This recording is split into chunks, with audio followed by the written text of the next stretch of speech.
Alors bonjour, bienvenue à tous pour cette... alors c'est pas l'Agora, c'est face aux dirigeants. Donc merci de votre présence. Donc moi je suis Pierre-Louis Germain, je suis le rédacteur en chef de Biotech Finance, qui est un hebdomadaire dédié à l'actualité des sociétés d'innovation en santé. À mes côtés, Michel Le Sieur. Alors vous êtes PDG de Supersonic Imaging. Supersonic Imaging est donc une société de medtech, de technologie médicale, d'imagerie médicale pour être précis, entrée en bourse en 2014, créée presque 10 ans auparavant, et dont la capitalisation boursière est aujourd'hui d'un peu plus de 40 millions d'euros.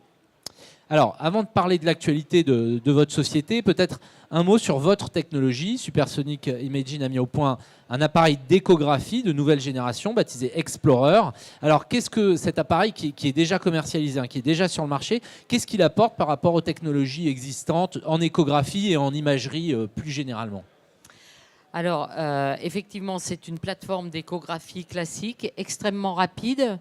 Et parce qu'elle est extrêmement rapide, elle nous a permis de mettre au point un certain nombre, d'inventer un certain nombre d'éléments et de modes d'imagerie, de biomarqueurs, on pourrait dire, qui n'existent pas sur les autres échographes, dont notamment la mesure de la dureté. Donc la mesure de la dureté, quand vous allez chez le médecin et que vous avez mal quelque part, le médecin vous palpe toujours pour sentir s'il y a une dureté. Pourquoi il fait ça ? Tout simplement parce que la dureté, c'est le symptôme de plein de pathologies. La dureté, bien sûr, on pense tout de suite à la tumeur ou à des nodules. Alors une tumeur, je rappelle, c'est pas forcément malin, ça peut aussi être bénin. Mais en tout cas, il y a suspicion. C'est également très symptomatique de tout ce qui est infection ou de tout ce qui est inflammation. Donc ça a toujours été, depuis très longtemps, un examen clinique de base pour le médecin. Sauf que vous sentez bien qu'à partir du moment où c'est le médecin qui le fait avec son pouce, avec son doigt, c'est très subjectif quand même comme mesure, je dirais. Et donc le but, c'est de l'objectiver. Et nous, aujourd'hui, on sait mesurer la dureté des tissus en mettant une valeur et en la mettant, je dirais, en face de toute une échelle, je dirais, de dureté de tissu. Et alors, avant de parler des applications, justement, quelle est la technologie derrière ? Vous appelez Supersonic Imaging. Pourquoi Supersonic ? Et puis, comment vous faites pour faire ce que font pas les échographes classiques qu'on trouve un peu partout ? Alors, Supersonic, en fait, comme son nom l'indique, c'est lié à la vitesse. Et si c'est lié à la vitesse, c'est parce qu'effectivement, on utilise aujourd'hui une technologie qui, contrairement aux autres échographes, est basée sur l'utilisation des cartes graphiques des jeux vidéo, sur laquelle on met beaucoup de software, qui est notre propre software, quand les autres sont en technologie hardware très classique. L'impact que ça a, c'est qu'on sait traiter 20 000 images par seconde, quand les autres en font 500. Et c'est ça qui nous permet de mettre au point des choses, enfin d'utiliser cette grande quantité d'images et donc de data. Vous savez que dans le monde d'aujourd'hui, la data, c'est la clé, pour nous permettre d'avoir plus d'infos que d'autres ne peuvent avoir. Alors, Explorer est commercialisé depuis 2009 maintenant, alors dans différentes indications pour lesquelles les besoins sont spécifiques. C'est le sein, le foie. Alors, pourquoi dans ces deux indications, votre produit fait la différence ? Alors, je pense qu'il est... Je pense qu'il est important de rappeler qu'effectivement, c'est une plateforme d'écho qui peut être classique si elle est utilisée pour d'autres choses. Donc, on peut faire les mêmes images qu'avec n'importe quel écho. Mais là où on se différencie, c'est effectivement sur le sein et le foie particulièrement. Alors, le sein, pourquoi ? Tout simplement parce que l'un des défauts de l'échographie en sein, c'est qu'il voit des nodules. Mais ces nodules, il ne sait pas dire. Le problème du sein, c'est qu'il y a beaucoup de calcifications, mais qui sont sans aucun problème. Mais quand on regarde ça en échographie, on voit un nodule, mais on ne sait pas préjuger de savoir s'il est sain ou malsain. Et du coup, on fait beaucoup de biopsies.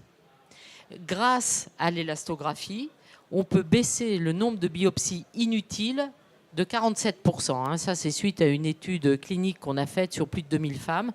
Donc, un impact énorme parce que pour la patiente, une biopsie, c'est pas sympa. Pour le médecin, ça prend beaucoup plus de temps que de dire au revoir madame, vous n'avez rien. Et pour le système de santé, ça coûte cher. Une biopsie, c'est plus de 2000 € quand même, tout dedans. Donc, je veux dire, tout le monde est gagnant dans ce côté-là. Donc ça, c'est pour le sein. Voilà. Et pour le foie, Eh bien, pour le foie, en fait, on a parlé beaucoup des hépatites. Alors, quand on pense foie, on pense cirrhose.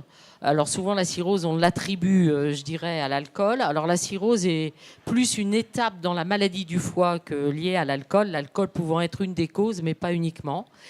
L'étape d'avant la cirrhose, c'est la fibrose. Et la fibrose, c'est quoi? C'est en fait une partie du foie qui durcit. Et en fait, il durcit pour quelles raisons? Alors, il peut durcir pour des raisons différentes, mais il y a deux grandes familles, je dirais, de durcissement, enfin de création de fibrose. Les hépatites B et C, les fameuses dont on a parlé récemment parce qu'il y a des molécules qui sont sorties il y a 3-4 ans. Et puis la fameuse NASH, qui est, je dirais, la maladie, entre guillemets, la fameuse maladie du soda, mais qui, là, est en amont de la fibrose. Et en fait, est un foie gras, au sens où on l'entend bien en France, parce qu'on est quand même, on sait ce que c'est que le foie gras en France. Mais là, on parle pour les humains. Et donc, en fait, une NASH, son évolution naturelle, c'est d'évoluer aussi en fibrose. C'est-à-dire que quand elle bascule dans une étape ultérieure, elle devient fibrose et le foie commence à se durcir, il devient très douloureux, il est plus capable d'assumer ses fonctions. Et donc là, même cause, mêmes effets, nous on sait mesurer la dureté du foie et on va pouvoir dire vous êtes dans telle ou telle ou telle phase. Alors donc qu'aujourd'hui, le diagnostic de la NASH, pour ceux qui suivent les biotech en GS, c'est la biopsie. Voilà. Pour l'instant, il n'y a que ça, c'est invasif, Voilà. c'est lourd, c'est coûteux. Donc vos concurrents sur ces marchés, alors vous avez une technologie qui n'a pas de concurrence directe, mais enfin, vous faites face à de grands groupes présents dans l'imagerie médicale, Philips, General Electric, Siemens. Comment on se bat contre ces géants quand on est une petite société comme Supersonic Imaging? Alors justement, quelle est votre stratégie commerciale derrière? Donc la façon de se battre, il y en a deux. La première, c'est justement de se spécialiser avec des différenciateurs très forts sur certaines spécialités cliniques, parce qu'on ne peut pas être bon partout, même les gros, mais nous qui sommes petits encore moins. Il faut choisir ses batailles. Donc les batailles qu'on choisit, c'est celles qu'on pense avoir une chance de gagner, a priori. Et c'est la raison pour laquelle on s'est autant spécialisé sur le sein et le foie.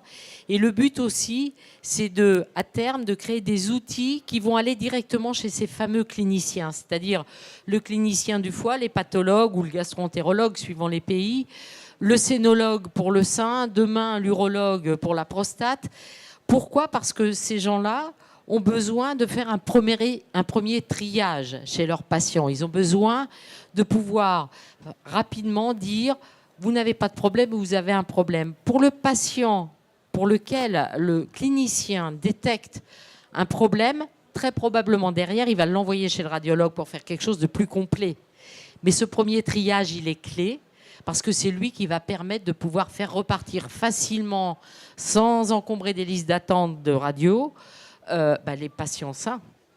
Donc la stratégie, c'est plutôt que de vendre aux radiologues, vendre aux spécialistes. C'est-à-dire avoir des outils. Alors on continuera de vendre aux radiologues avec des produits qui peuvent tout faire, avec tous les modules de spécialité pour faire le post-triage. Mais par contre, le but, c'est d'aller vraiment dans la spécialité, justement pour se démarquer des grands, parce que on ne sera jamais un grand. Alors, vous avez connu en 2015 une année difficile avec une forte chute du cours de bourse et l'absence de croissance, ce qui pour une société d'innovation est compliqué sur le plan boursier.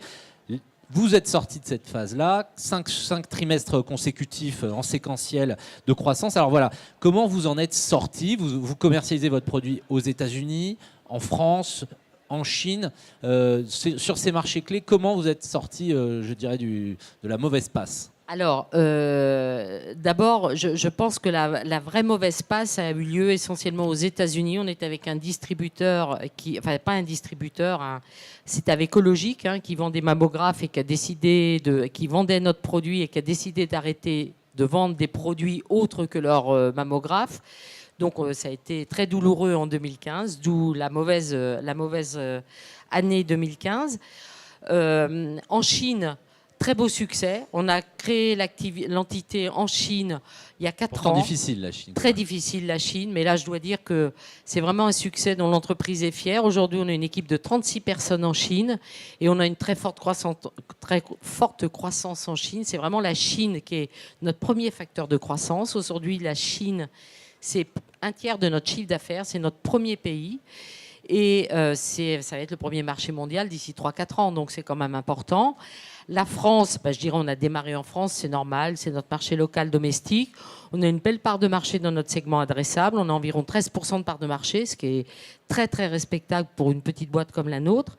Et puis notre vraie poche de croissance, c'est les États-Unis pour l'avenir. Alors, je vais peut-être juste un mot très rapide sur Explorer Ultimate. C'est la nouvelle génération d'échographes. Vous restez dans la même stratégie en étant encore plus précis, encore plus sophistiqué. C'est ça. Donc, on améliore un certain nombre de visibilité et surtout d'apporter également de nouveaux outils. Les nouveaux outils, c'est quoi? C'est d'aider un médecin, par exemple, à faire une biopsie au bon endroit. C'est-à-dire que, justement, nous, on apporte un outil qui permet de voir là où le tissu est très dur. Là où le tissu est très dur, c'est probablement là où la probabilité qu'il soit malin est importante.